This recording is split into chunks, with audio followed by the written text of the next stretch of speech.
What's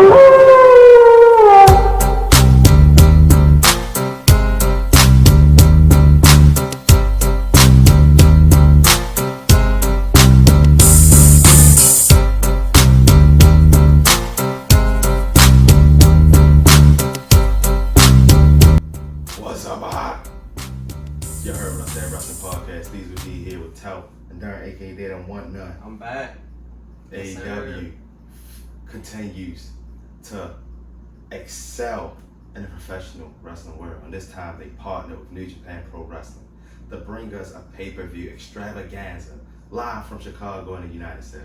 It was AEW and New Japan Pro Wrestling presents Forbidden Door.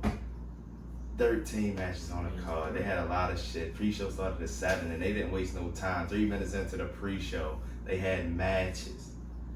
So why would we keep you waiting? Let's get into it. It's AEW's Forbidden Door. They started off with the first buy-in match, and it was a tag team match. It was the Factory's QT Marshall and Aaron Solo going up against New Japan Pro Wrestling's Hiroki Goto and Yoshihashi.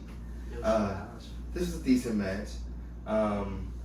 New Japan Pro Wrestling guys, they got it going early, and then QT and his guys started cheating, hella cheating, to the point they got control. QT finally hit a diamond cutter, but it wasn't enough. And at the end, Hiroki got to Yoshihashi, hit a hanging elbow slam. They get the win. Of course, Aaron Solo got pinned, but it was a decent match.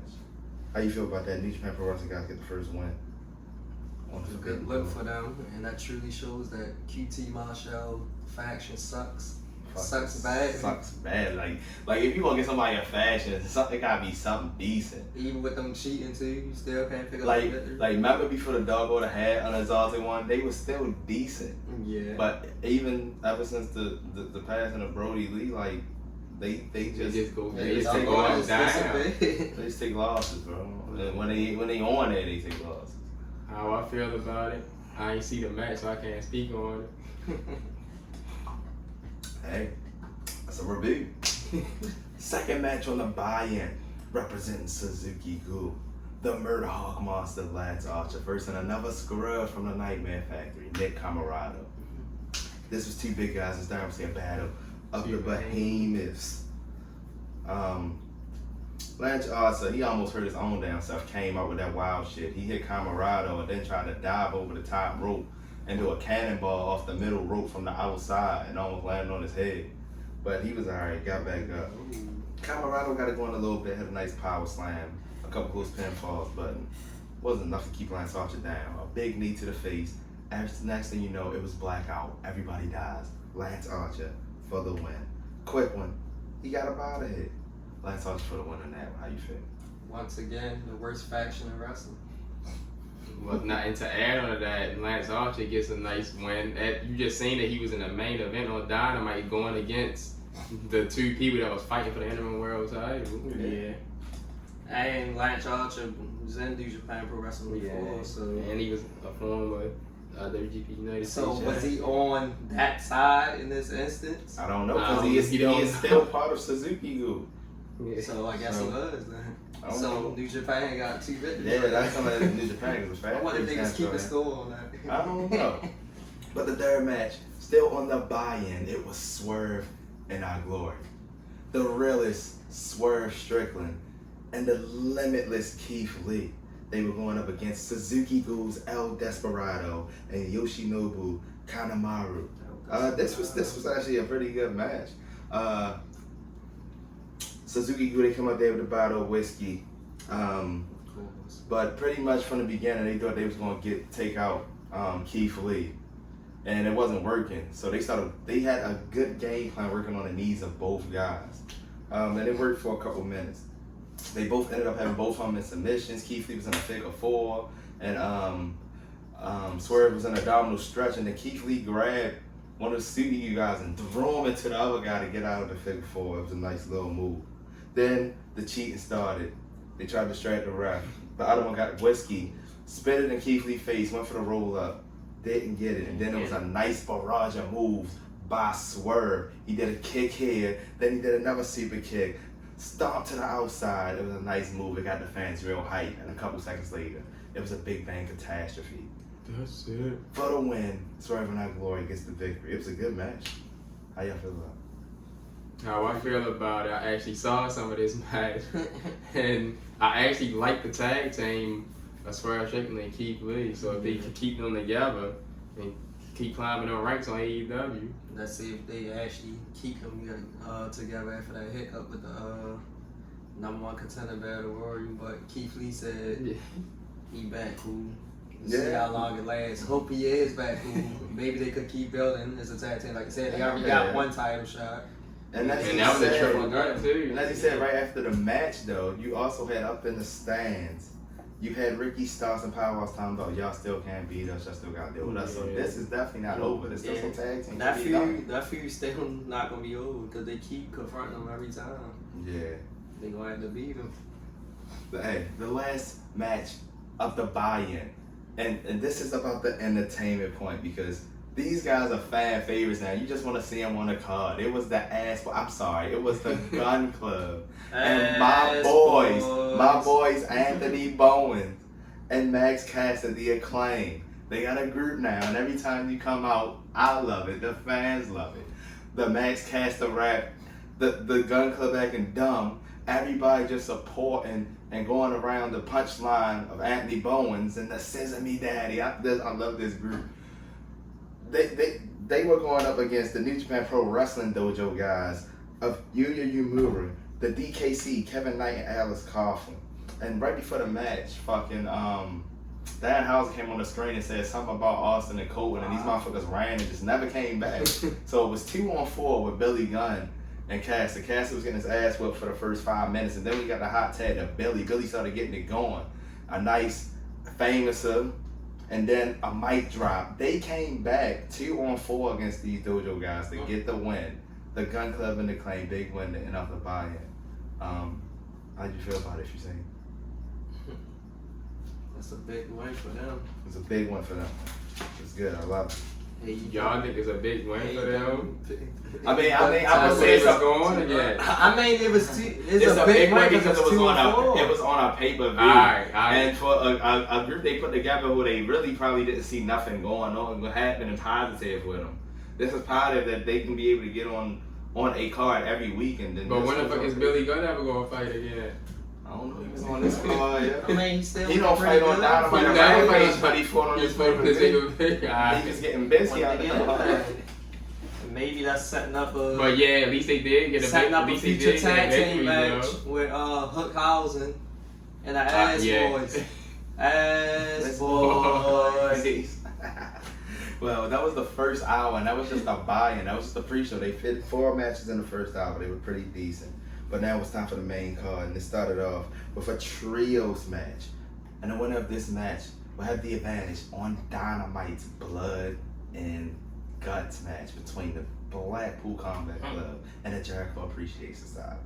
This trios match pitted the Wizard, Y2J Chris Jericho, the King Minoru Suzuki, and the Spanish God Sammy G going up against the Mad King Eddie Kingston, Wheeler Yuta, and Shota Umino. This was a pretty good trios match, Pretty man. good match to start off the card. Everybody got some work in this, man. Minoru Suzuki, Eddie Kingston was being a wild man. Even the young boy Shota Umino, he got some work. But he made a crucial mistake. That was a lot going on in this match. It wouldn't be possible for me to talk about everything. Eddie Kingston got a yoinking on fucking Minoru Suzuki. He acted like he ain't even feel the shit at one point. Jericho was getting busy, but at the end, Umino made a mistake. He had a nice flurry going, hit Jericho with a couple moves, and he started celebrating. As soon as he finished the celebration, he walked into a Judas effect. And it was a big win for them. That's it. Big win for them. And gave him the fucking advantage. Gave him the advantage in Blood and Guts for the JAS. Like I said, this was a decent match. Nothing was wrong with it. Kind of figured Jericho was gonna get the win, but how do you feel about it? Yeah. Pretty good match to start off the card. It really got the crowd hyped. It was a good match from the beginning. And I really got to see Wheeler Yuta fighting for real this time. He looked pretty good. Time. He looked pretty good. I mean, he looked pretty decent. You said they always gotta have a good way to start off the match. Remember, during the match when Suzuki actually put the walls on Jericho. Yeah. Then he started whooping his ass, and they got like y'all said. Like we probably all thought they was gonna get the advantage anyway. Yeah. You know, Jericho had Ari as his referee anyway. When do the heels not get advantage in these type of matches? No. They gonna need the advantage when you got people like, what's his name? Daddy Parker or whatever. Just some bum ass. I apologize. 2.0. Y'all needed Sammy back because them two motherfuckers ain't Adam Ross, aka 2.0. Yeah, because Daniel Garcia to me is really good. Daniel Garcia is the Red Death. Both of the main event matches he had on Dynamite. Yeah, Daniel Garcia is against good. Daniel Bryan and Moxley was good. But Adam Ross, aka 2.0, is not. Like, I be trying to give him a chance. Y'all been pushing them on TV for the last couple, but they just not cutting it, man. They like, try. I mean, that's why JDS needed that one. Yeah, and they got to get Sammy back. And they need Yeah. We'll see how they turn out in Blood and Guts. Yes, it should be a good one. I'm ready for. The next match on the card was a triple threat tag team match, and it was winner take all.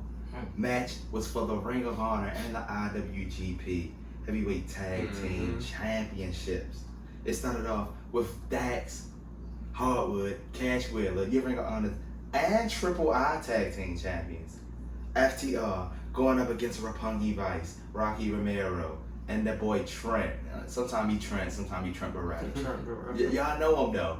And they were also going up against the United Empire, the IWGP Heavyweight Tag Team Champions, the Great O'Khan, Jeff Cobb. This match had all the makings to be a bomb burn. Early in the match, Dax got hurt. Had to leave the match. We really don't know what exactly happened to him. Yeah, it's something with it, sure. Yeah, but he came to the back. So Cash was getting along by himself, but the United Empire, they started to take over. But then we had a nice foot from Roppongi Vice. And during that nice takeover, there was a lot of fucking close pinfalls and all the nice roll-ups by Rocky Romero, in which one of them was clearly a 3 and didn't get called right. That was a 3 though. And the fans clearly noticed it. They were chanting to the ref, "You fucked up." It kind of fucked up the momentum of the match, and then literally a couple minutes later, not even a couple minutes, a minute later, a big rig out of nowhere, and it was still a good reaction because the team that everybody wanted to win won, but sometimes that's that little hiccup that messed this up from being a top 3 match because Dax came back with the hot tag and was getting busy. Yeah, Dax left the match. He came back like 5 minutes later. With his whole arm tape like duct tape. So I guess Dax when the hurry come back, they just said just take that shit up real quick. Yo, speaking of duct tape, yo, remember that? That was a couple weeks on Impact with this motherfucker PCO trying to tape his neck. Yo, but back to this match. Trying to do anything. The good thing about this match, though, even with the hiccup of the referee, everybody actually got work in the match. Yeah, this much got work. I didn't get a tour of the islands, you know, but everybody got some work in. I got a strong 0. Rocky Romero, like I said, he got to be the one person that, like, he puts on consistently good matches, but he just can never get the W, man. That's why they love him. Damn. He be getting busy, though. This was a damn good match. FTR, 3 championships now. IWGP, Ring of Honor, Triple I Tag Team. I don't know if they stopping, but they're looking like the tag team belt collectors. They love these boys. They're the tag team belt collectors. Speaking of belts, it was time for history. It was time to crown the first ever AEW AllAtlantic Champion, and it was in a fatal 4-way match. Originally, it was supposed to be the Stone Pit Boy Tomohiro Ishii. He got hurt. He was replaced with Clark Connors, but it was still an uphill challenge for New Japan Pro Wrestling because in that fatal 4-way, it was representing, or as I say, honoring the House of Black, Malachi Black. It was the Bastard Pac, and it was the Redeemer Miro. Man, what a match. This was a good one. A lot of stuff going on in this match. Everybody got some bump. The Redeemer came out early trying to show his dominance. I was surprised that Clark Connors was able to put on such a good show. He had the crowd and it included putting Miro through a table on the outside at one point. But later on in the match, when Miro started to get that burst, he went for the game over, got it on Pac, looked like Pac was going to tag. Yeah, actually, guys, he was in it for a good minute. Yeah, like Pac was going to take his hold on. Malachi gets back in the ring with the miss, a big kick, And he looks like he's about to take over. But then Pac gets back in it. He delivers a 450 to Malachi. Puts the brutalizer on Claude Connors. And Claude Connors has no force but to tap out. And your first ever All-Atlantic champion. The best of Pac representing the Death Triangle. He finally gets that big title he should have had the longest time. Being one of the AEW originals. Yeah.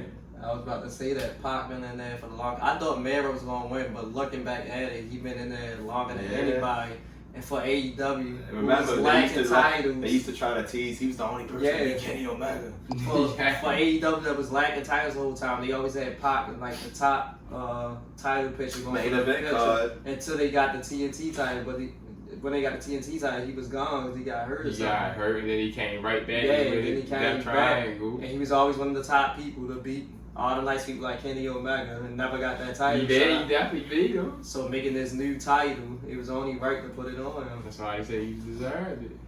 You deserve it. He got that. Yeah, Let's see how he carries it. Congrats to the bastard. Congrats to you. This could be a damn good title reign, man. Yeah, actually can. We know what Man could get busy. Welcome back, the king of the cruiserweights.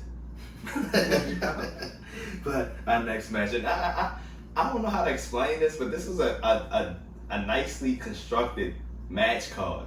Cause like some matches you didn't want to put all the title matches back to back to back. You had to fit some shit in there. Yeah. So shit fitted where it was supposed to fit, and it was never a time where you was like, oh, I don't want to watch this match. No, you want to see what the fuck is going on. Next, another trios match, and it pitted Darby Allin, the Icon Sting, and Shingo Takagi. Shingo comes out. Woo. Darby come out. And then they show the Sting play Sting song, he don't come out. They look at the rafters, it's a little Sting nigga up there. Lights go out. Next thing you know, Sting diving all over the motherfucking Young Bucks, Hikuleo, and El Phantasmo. They had a Bullet Club connection going on. That's how the match started. Get back to the ring, Bullet Club finally takes over. Vintage Bullet Club scratch from El Phantasmo. And fucking Matt Jackson got some in. Nick ain't want to get down there, but you know how when Nick get in, he gonna get busy anyway. They was taking over for a while. It seemed like they was purposely trying to keep Sting down. You know, so every time somebody did something, Sting would get hit, and then he wasn't on the apron, but finally it was Sting with the hot tag. And Sting started getting busy. Getting all this work in, Sting to splash his hair. And then the Young Bucks get back in the ring and they delivered a super kick party. And then they ended up on Sting, who took a super kick and ate that shit. Piped up, got busy. And then was tired. Yeah, and then was tired. Yeah, and then the Young Bucks took back over. They got Sting back in the ring. They were ready to deliver a BTE trigger. Sting ducks, delivers a double scorpion death drop. At that same time, Darby out there still fighting Hikuleo. He getting busy since he couldn't be in a match. He get hit with a coffin drop. And at the end, they let Shingo finish off the match by hitting him the last of the dragon for the win. Pump handle slam powerbomb. This team gets the victory.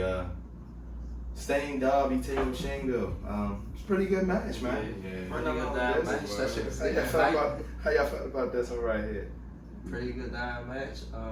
Yes, they wanted the Legend Sting pick up a win. Shingo was getting worked in. That was a hype match, like you said. Getting worked in. Bullet Club took another L. Another match, everybody got worked in. I actually was surprised that the Bullet Club lost.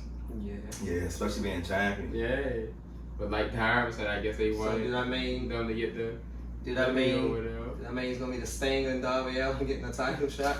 Ding, ding. No. Because look, they was messing with the Undisputed Elite, so I guess they took Bobby Fish out, so they got versus another tag. Phantasmo, the one that lost the match? So they still defeated them in a match. No, they didn't get the one thing to say, these tag team matches on this pay-per-view was getting work. Yeah, they was getting work, man.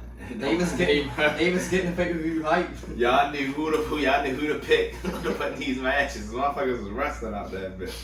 Next, we finally see some female action, and it was for the All Elite Wrestling World Women's Championship. Thunder Rosa from the Graveyards of Tiana Wrestling to defend that title against Toni Storm. Pretty decent match. There was no fucking up people moves and shit and no selling. This was a pretty good match. Thunder Rosa was working on the arm, and right when Toni Storm tried to go for the Storm Zero, she couldn't get her up. So Thunder Rosa, instead of going for her shit, goes for a final reckoning. I mean, she already That's got what it once. She had already got it done. But Toni kicked I out. was like, what? I thought Can't believe she could have kicked But out. she got over a final reckoning, and the reason why I didn't really go through this match because this was probably the worst match of the night, and it wasn't a bad match. This is that type of situation. You just was dealing with a mixture of New Japan Pro Wrestling and AEW stars, but we needed to show the women some love. And it was just them. Just the AEW. They did what they had to do with being the only women on the card, but they had to settle for being. That's why they was in the middle of the show. In the ranked last match of the night, but they got their love. Thunder Rosa is still your champion. How did you feel about this? Keep it going, Thunder Rosa. Toni Storm was like the quickest person I ever seen get up there and get a title shot once they came to AEW. Yeah, She ain't even fight that many matches. She squared away in there. She did a good showing. Gave Thunder a run for her money. She Thunder kept actually the did. title. Like Thunder Rosa still champ. Like that was a good match, but I still want to know what the hell was the. Excuse me, I want to know what the whoever it was that kept saying stuff on comms. Or it probably was Excalibur. So what he kept saying, this is the toughest challenge yet. Oh yeah. I mean, I guess every time you defend a title, that is really a toughest challenge because you defending the title right there, and you don't know if you're gonna win or lose. Mm-hmm. I get she probably wasn't as strong as another opponent like Nyla Rose. I get that point, but when you defending the title right then and there, then you see this your biggest match. But what about actually defending the But what title? about DMD? And anything could happen. She was the actual current champion. Yeah, but yeah, I understand. I mean, it was her toughest opponent at that point. Yeah, but now starting her actual, now that she actually in her reign, Toni Storm. Yeah, that's yeah. probably alright. That gets you. I mean, I get both ways. I agree with both. But yeah, you know commentators always say that though, no matter what, anytime they versus somebody. Yeah, but we're gonna see what's next for Thunder Rosa. Yeah, that's interesting. Who gonna be the number one ranked woman? Next match was a surprising one because it was the match of the night. And right before the match, you had the Bullet Club's Juice Robinson, Jay White in the back. Juice said, I'm rightfully still the IWGP United States Heavyweight Champion, damn it, and ain't nobody getting this belt back. And Jay White said, oh, no worry. You can keep your belt because I'm going to handle my business tonight anyway. They was up in the stands anyway. Our next match was for the IWGP United States Heavyweight Championship, representing the United Empire. It was your IWGP US Heavyweight Champion. It was your Revolution Pro British Heavyweight Champion. It was Will Ospreay of United Empire. Defended against freshly... Don't say it. I was about to say the intro. Defended against freshly squeezed Orange Cassidy, getting a title shot. Yeah, man. This was an interesting match because it wasn't just about the athleticism or the moveset. It was about Orange Cassidy's already a hit, entertaining and playing off the fans, but Ospreay is just as charismatic. This match started off with the hands in the pocket from Cass, the slow kicks. Ospreay like, what the fuck is this? He playing around and whatnot. Whatever. Later on in the match, you get a abdominal stretch. He sticks his hand in Cass' pocket, pulls out the middle finger. It's just so much playing along. Cass, for like at least the first 2-3 minutes of the match, kept his hands in his pocket until he's almost got Oz cut it. Then he's like, all right, let me stop playing. Let me get busy. This was a damn good match. There was moves everywhere. Mid-match near the end, one Oz cut attempt got reversed. And then Oz cut a kick. Cass kicks out. Then he almost delivers a orange punch that gets reversed, but he still delivers a stunned out millionaire. Couldn't get that down. A stunned out, yeah, he still delivers a stunned out millionaire. He gets a close 2 count, but then after that, a hidden blade from Ospreay. Cass kicks out again. What the hell? This time he goes for a Stormbreaker. He reverses it until like a hurricane around a pin, and then delivers a beach break. Gets a close pinfall. There were so many close pinfalls in this match, and a chance for Cass to win. But at the end, the Stormbreaker neckbreaker was delivered by Ospreay, and he finally gets the big W. There's no belt to be given back to him because Juice Robinson still got it, and he running off. But what a fucking match. after the match, Ozzy Open started to beat up fucking Cass. Roppongi Vice come down, and then out of nowhere, we have Katsuyori Shibata, who comes out of nowhere, and this motherfucker start delivering Tekken kicks to everybody. Looks like Street Fighter Tekken out there. He had some nice. And then he closed out the show. It looked like it was a video game. Closed out the show with a picture pose with Cass. But they didn't even need that after the pale match. This match gave us everything. Ospreay still your champion. How you feel about this match? Good ass match. It definitely was the best match of the night. Orange Cassidy, even though with the tactics and stuff, really showing me that he a good ass wrestler. Wow, he did a good job. And Will Ospreay, with his arrogance, style, and attitude, really showed why he. Because Will Ospreay knows. This motherfucker knows that he's good. I actually think it was the top 5 match of the year so far. And like y'all said, you got to look at the style of these wrestlers. Y'all the best professional wrestlers, and you know how Orange Cassidy wrestles. Unorthodox, doing all this entertainment and stuff, and it actually meshed together to come together and make it a real good match. Yeah. And you know what? If this was DraftKings or FanDuel, they both would have like 48 fantasy points. It said both of you was getting busy. He had so many close pinfalls and reversals and signature moves. Oh man. But this is the match of the night. Shibata made his retire. Maybe. Him and Ospreay. I heard checking sounds. I said, I heard whoa every time he kicked. It was like a Street Fighter or something. Oh man, but it's good to see him back. This pay-per-view was on to a roll, and now it was finally time for a debut. This match was about technical expertise. Originally slated to be the American Dragon Bryan Danielson versus Zack Sabre Jr. Bryan Danielson hurt. He won't be there for Forbidden Door or Blood and Guts, but he said he had the perfect person to replace him. This person will be joining the Blackpool Combat Club as the newest member and replacing Bryan Danielson in this match against Zack Sabre Jr. and Blood and Guts, ladies and gentlemen, formerly known as Cesaro in WWE, back to his original and his real name, the Swiss Cyborg Claudio Castognoli, is all elite, and he was the opponent for Zack Sabre Jr. What a fucking time. And this was a good damn match, and it started off hot right from the beginning. As soon as the bell rings, European uppercut, and neutralized. Got a very close pinfall. But we kept it going. Zack Sabre started to start off that expertise. Every time Cesaro, see, look at me fucking up. Every time Claudio was ready to get a move in, Sabre reversed it into either a heel hook here or an ankle lock here. The most technical wrestler. Every time you do a Claudio, had like 50 fantasy points. So he had about 25 reversals in his match. But damn it, it wasn't just about the technical expertise. It was about the fact that Claudio is a brawler too, because he kept coming back with them uppercuts. He was hitting some signature moves, the throw up uppercut. What JBL say that? Yeah. What? Pound for pound. Pound the sharpest wrestler. Still got that down. One of the best parts of the match. Once again, Sabre had him in a submission outside the ring. And this man walked up the steel steps and threw his ass back in the ring with a power. Like a power on one arm. Not like it was That nothing. damn strong. Yeah. He finally got the swing in. He only lasted about 5 times because the arm was messed up.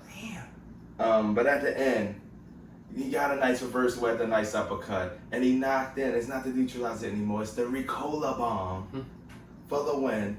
The power driver. I mean, he did the neutralizer to stop the match.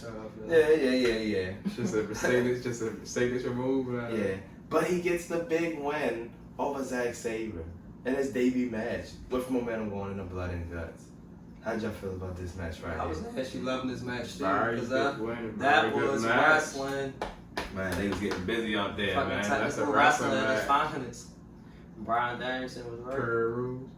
The perfect person for the job.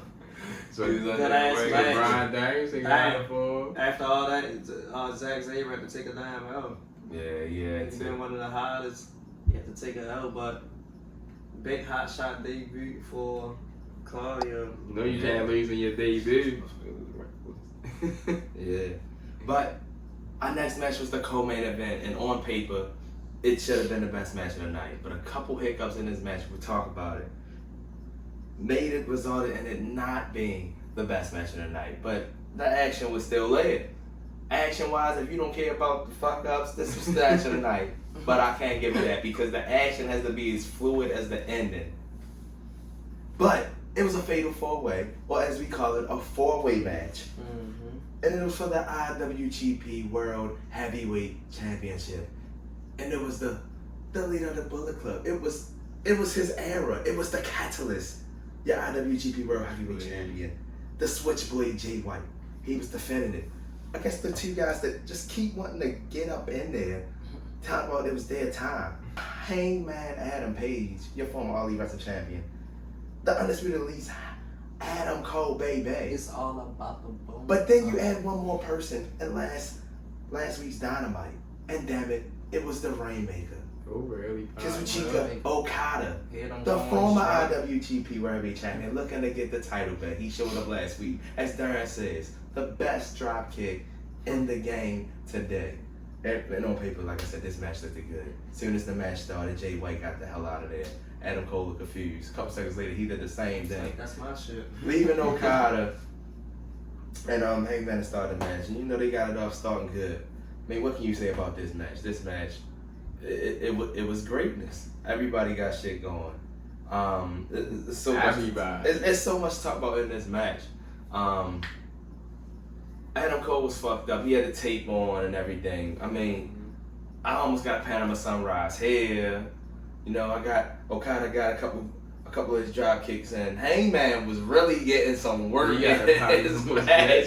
Hangman got his finishes and dead eyes and hella motherfucking buckshots. The Rainmaker never got it. He never got a Rainmaker lariat. And the main person he kept trying to get it on, he tried to get it on Adam Cole like 3 different times, and he kept ducking every time. Yeah.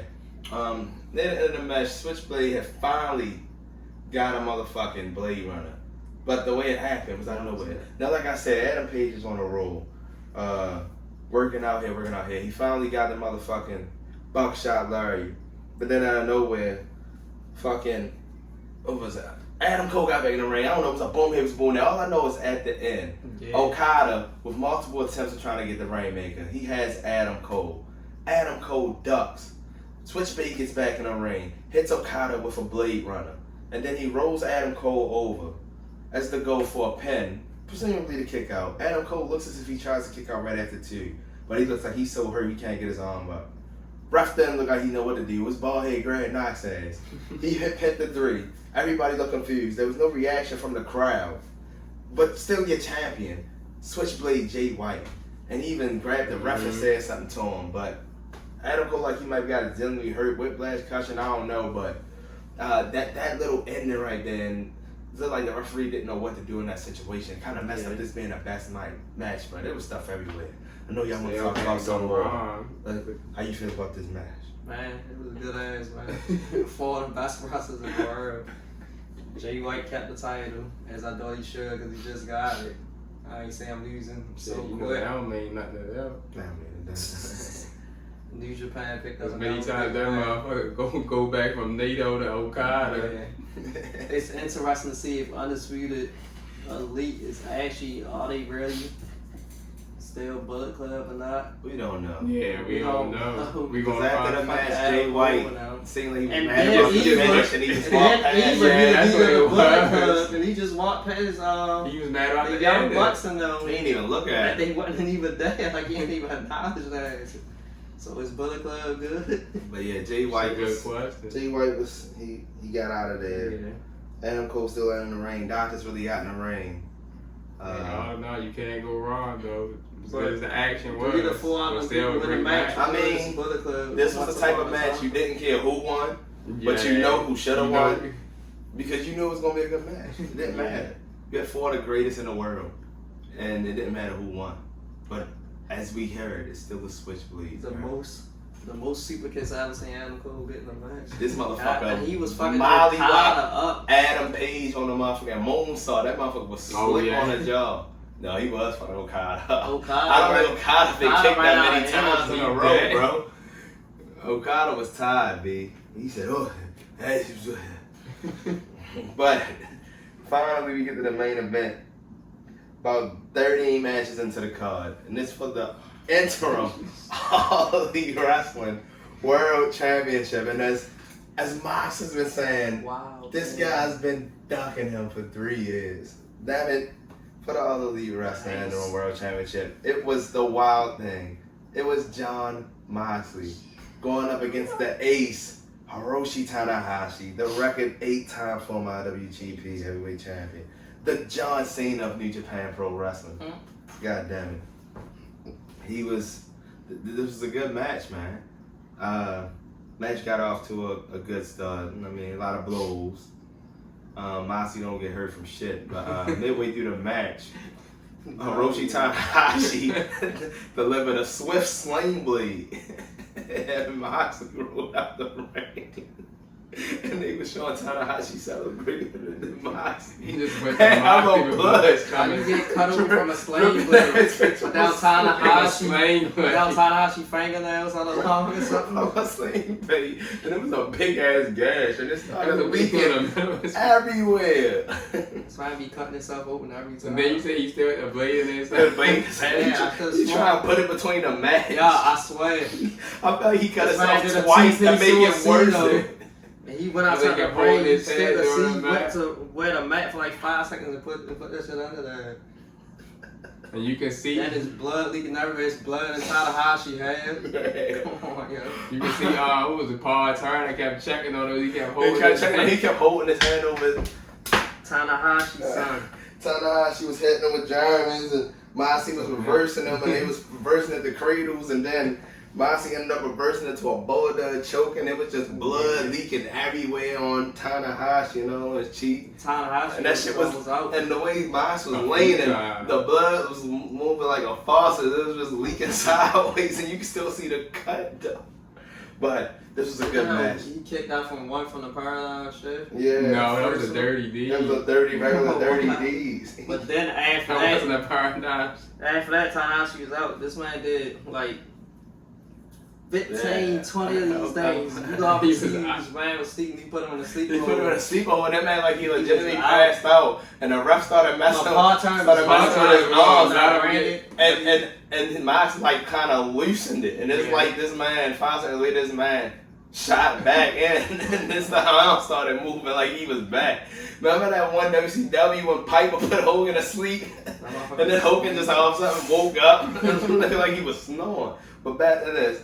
And Tanahashi got back up. He got a little flurry going. He got the frog splash in. He got the crowd, but It wasn't enough. I don't know what. Yeah, go ahead. At that point, something happened. They started booing Mox, and Yeah, They started going when they started doing the elbows. so they wanted Tanahashi. but it was like literally like a minute later, a couple reversals. And he got Moxley ended up splash. Moxley ended up doing a real paradigm Paradox splash. shit. And they was clapping, and then he pinned him, and that was it. He won. You knew. Well, The interim All Elite Wrestling World Champion, Jon Moxley, right after the match. First 2 times. Then you gonna see him and Jericho run down that.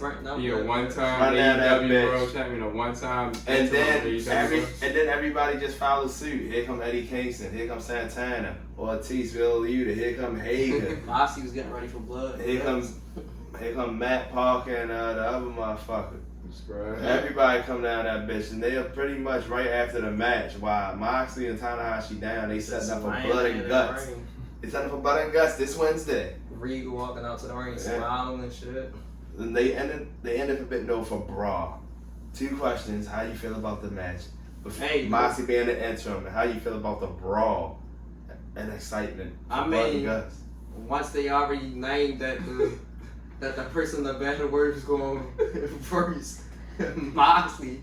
And if you have a long ass battle warrior, somebody like Kyle O'Reilly probably every time you knew you weren't gonna win. Like Moxley got some Hulk Hogan treatment. this nigga was automatically had a first round bye. So I already knew you gonna win, but the crowd just wanted Tanahashi to have a good show. Yeah, that's what it was. The crowd knew Jon Moxley was going to win. How I feel about the brawl, they was getting ready for blood and guts. Do you think it took away of the essence of the pay-per-view? Just not just not like ended it just with the AEW New Japan people since it was about that. Yeah, I feel like they could have had the brawl, but why you had the brawl at the end of that match? Because it's Tony Khan. Like, I understand in Tony Khan's mind, my next talent match is blood and guts. So I want that to end up. But you could have had that happen after the last match that included one of these people. You could have happened. And you could have had Mox enough to show all happy holding the title up. You got these motherfuckers laid down. You know why? Laid out with motherfuckers fighting all Y'all around. know why? Because he an interim champion. And then the other thing, I wonder if it'd be okay about time blood guts come on Wednesday. What, Kingston? The Eddie Kingston situation. Yeah, I seen him come out there. After that in the brawl, Eddie came out first. But then when Claudio came out, Claudio started getting busy.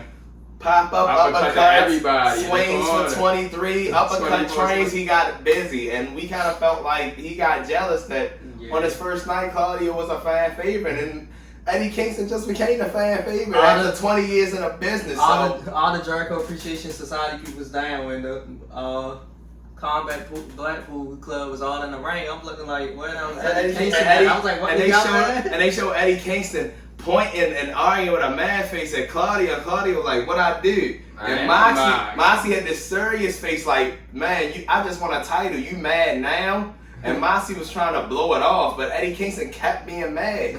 So Moxie just said, fuck it, started praising Claudio. But then you can still see Eddie Kingston in the background as it's going off, mad as shit, still didn't get in the ring. Like, what's wrong with Eddie Kingston? I'm like, dog, why you mad? Every week you do promos, get to talking shit every single time. Eddie Kingston, why? This is AEW debut. I did see something on Twitter. Can't just get one from night. February that Kingston tweeted and said, Claudio don't have the balls to come to AEW, and then after the match he had said something. He said, you actually do got something. So I guess it probably stemmed from that as well. But still, I don't know. Why would he wouldn't have the balls to come to AEW? That's what he said. Eddie Kingston, what makes you think you the toughest motherfucker in the world? If you so tough, why you fucking finish off spinning back fist? You a brawler, B. It was from February. That was when he had just got released. Like I said, how he was ready to fight? How ironic is it that a motherfucker that always talking about, yo, I don't do all this talking, dog, I fight.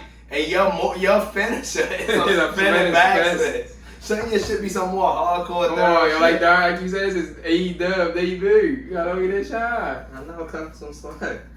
You been having all the shine. You been a fan favorite over the last year. I'm at a fan favorite and he mad because somebody else gets some shine. I'm mad for one night. Tony Khan got the money, baby. Stop crying. Man, what you get ready? Do it for Tony Khan. You out there earlier in the pay-per-view? Yeah, you had a match. Yeah. As Monkey said, get ready for blood and guts, blood and guts, blood and guts. But how did y'all feel about Forbidden Door? This awesomeness from All Elite Wrestling and New Japan Pro Wrestling. Not damn Forbidden Door. I think it lived up to the hype as it was supposed to. Yeah, this is not the kind of thing I can rank. I just appreciate that two wrestling pay-per-views can come together and not look at it as competition. Yeah, they look at it as we all can get this money. We all can make the fans happy. We all can bring the fans back to support us. It's not, fuck this, I want to be the top wrestling company. Fuck you, and fuck you, and fuck you. No. Everybody can get some shine, baby. Eddie Kingston. Eddie Kingston. Eddie Kingston on mine. Speaking of Tony Khan, Ring of Honor is still existing and definitely for dishonor. July the 23rd. Where is it? Oh, Tony Khan's wrestling? Somewhere in Massachusetts. Well, we ain't I know down Massachusetts, unless the Springfield, Massachusetts, are back to the Basketball Hall of Fame.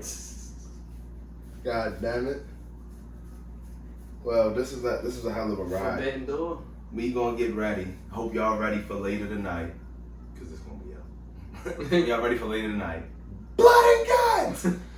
It's the match.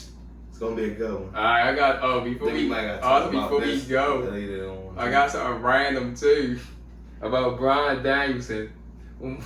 Where the fuck did WWE just change your name to Daniel Bryan?